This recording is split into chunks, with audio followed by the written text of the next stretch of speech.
آپ بمپر سیاست سے، نظریاتی سیاست سے 1 یونٹ خود مختاری سندھ کی اور سندھ کی جدوجہد اسٹرگل، پھر جی ایم زیڈ کے ساتھ، پھر آپ نے سیاست موومنٹ بنائی، پھر اس کے بعد یونائٹڈ پارٹی میں جمع ہو کے پھر آپ نون لیگ میں، پھر نون لیگ سے پیس پارٹی سے پھر نون لیگ، یہ سارے یو ٹرن اور پارٹیاں تبدیل کرنے کا شاہ محمد کو کیا ہوا؟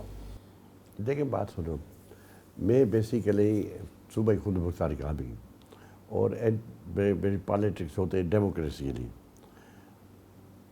پیپل پارٹی کے ساتھ رشتہ ہے، رہا ہے، ابھی بھی رہے گا، کیونکہ میں آپ کو عرض کروں کہ ابھی اپنے سوال کی لمبا ہو جائے گا. پھر نون لیگ میں جانے کا نون لیگ میں اس لیے کہ میں نے اس روز فیصلہ کیا نون لیگ کا جب میاں نواز شریف نے تقریر کی کہ میں ڈکٹیشن نہیں لوں گا. اور جب غلام اسحاق خان کے ساتھ 93 میں اس کے ترانے میں ٹکرا ہو گیا، میں نے اسی روز فیصلہ کیا کہ بھائی یہ آدمی یہ ڈیموکریٹک ہے، اس کے ساتھ چلنا پڑے گا. اس کے بعد میرا اس کے ساتھ تعلق ہوا. آپ تو بات کرتے تھے پنجاب سامراج مرد آباد، اس طرح کے کمپس میں نعرے لگتے رہے، پھر اسی کی پارٹی کی طرف سے کیسے؟ کہا ہے میرے بھائی، میں نے کبھی لفظ استعمال نہیں، میں کہتا استحصالی طبقہ، ٹولہ، وہ چاہے سندھیوں میں ہو چاہے پنجابی، ویسٹڈ انٹرسٹ کہتا، مستقل مفاد ٹولہ. میں نے کبھی یہ نہیں کہا. کسی نے آپ کو غلط کہا کہ میں نے سامراج کہا ہے. سامراج تو دنیا میں باہر کے حکمران ہوتے ہیں، تاجر. بڑے نعرے لگتے تھے کانفرنس کے جلسوں میں جس میں سب یہ آوازیں بلند ہوتی رہتی تھیں. وہ کانفرنس کو جلسے ہونے دو. میں نے یہ کہا کہ وہ میں ڈیموکریٹ ہوں. جب میں نے جی ایس ایل بنائی نا، اس کے منشور میں آپ پڑھیں گے، اس کے منشور کی کتاب لکھا ہو پڑھا، اس میں نے کہا میرا مول متا جمہوریت، سوشلزم، سیکولرزم اور نیشنلزم. یہ چار نون لیگ میں چلے گئے، لیاقت جتوئی میں ایڈوائزر بھی بنے حکومت میں، پھر آپ پیس پارٹی میں چلے گئے. تو کیا ہے پھر نون لیگ سے پھر کیا اس کا نظریہ کہاں چلا گیا کہ اچھی پارٹی سمجھ کے گئے، پھر پیس پارٹی بھی کیوں آ گیا؟ میری بات سنو، پیپل والی بات کہتا ہوں نا، اس کا ریزن ہے یہ آپ کا شاید ریکارڈ بھی نہ ہو سکے، مجھے معافی دو گے.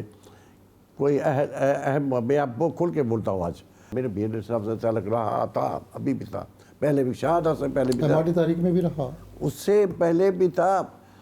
آصف علی زرداری صاحب وہ میرا دوست ہے، مہربان ہے. ہم نے کہا والد صاحب حق مری، ہم نے ساتھ ساتھ سیاست اکٹھے کیے. لیکن یہ کئی وجوہات. آپ نے سوال ایسے کیا، پھر جو میں نون لیگ میں اس لیے گیا، میاں نواز شریف کے ساتھ میرا رشتہ اسی وقت بھی تھا جب آپ کے حکومت بنے. یہ حکومت بنا لیاقت جتوئی کے چیف منسٹر بنا، اللہ نے بنا، ہم لوگوں نے بنایا.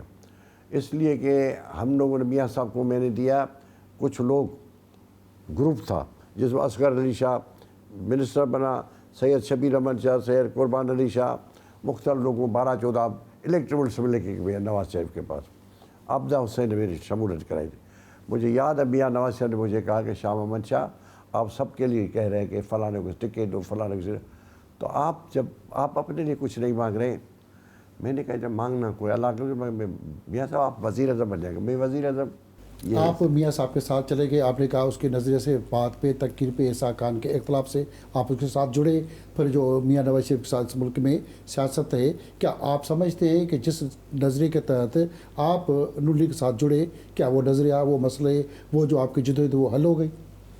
میں کہتا ہوں بالکل ہے. میاں نواز شریف نے جتنا جدوجہد کی ہے، میاں نواز شریف نے، آپ کو یاد ہوگا میاں نواز شریف میں وہ خود جلا وطن ہو گیا جب جدے میں ملنے گیا تھا جدے میں. اس کے بعد میاں نواز شریف نے جب یہاں اے آر ٹی بنی، اے آر ٹی سندھ بنی نا، میاں نواز شریف بے نظیر صاحب کو کہا کہ بے نظیر صاحب نے کہا کہ اے آر ٹی میں مجھے پنجاب میں اے آر ٹی کی کمانڈ مجھے دیں. تو میاں صاحب نے کہا کہ آپ پنجاب میں دیں، سندھ میں مجھے دیں. تو بے نظیر صاحب نے ان سے کہا کہ پنجاب نے قاسم ضیاء لیا. تو میاں صاحب سے نام لیا بے نظیر صاحب نے کہ کس کو کر رہا ہے، تو شاہ محمد شاہ. بے نظیر صاحب نے کہ مجھے اس پر اعتراض نہیں.